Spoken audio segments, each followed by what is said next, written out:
jokes na inano sa mga apo niya. Okay. Yun, masaya naman siya kumain.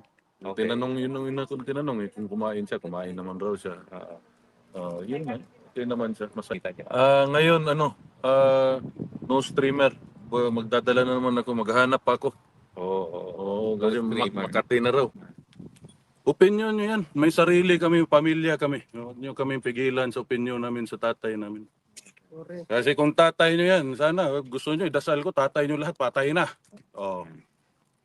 Huwag kayo makialam kung anong gusto namin lumabas sa bunganga namin. Ano ba tayo? Demokrasya to. Situation.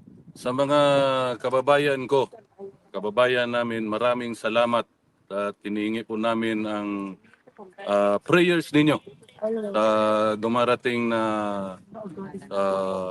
panahon para sa health ng tatay namin. Maraming salamat po ulit sa inyong lahat. Thank you, sir. Okay.